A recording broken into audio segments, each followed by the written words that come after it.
When David was an infant and started in-home daycare, they referred us to an occupational therapist.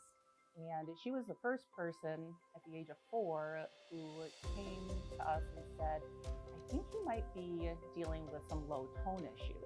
Children with low tone tend to need to spend so much cognitive and mental energy making their bodies do what they want them to do that it actually pulls attention from developing other skills such as speech and walking on time and things like that. He really struggled with keeping up with other kids his own age physically. He would engage in activities and become easily tired. We had introduced David to the pool because we wanted him to be water safe.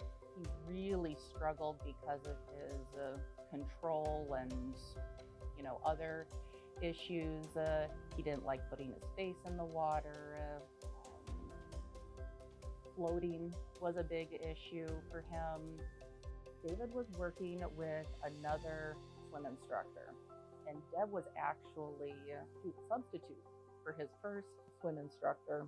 And the connection she made with him in that first substitute lesson was just astonishing. I could tell he had some sensory issues, so one of the first things I recommended to his mom was to get him earplugs, and it was like night and day.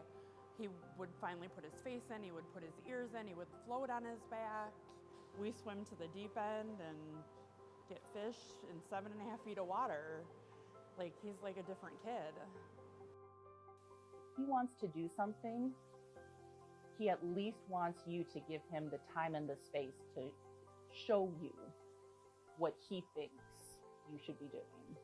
And so Deb really embraced that part of David's personality.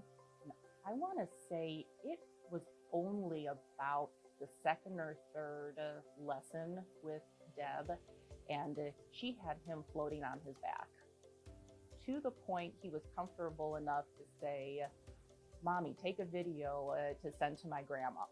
When you're in the water, you're not using your whole body weight. So it takes some of the pressure off where you can start doing those push-up type moves and increase that strength without having your whole body weight pushing down on you. And it's just easier. His breath control has gotten amazing. Like, he swims to the bottom and he's in no hurry to come back up. Just his overall energy level has, it's just skyrocketed. I mean, his ability to keep up with his friends, keep up with kids at recess and not completely fall apart in school has made a huge difference.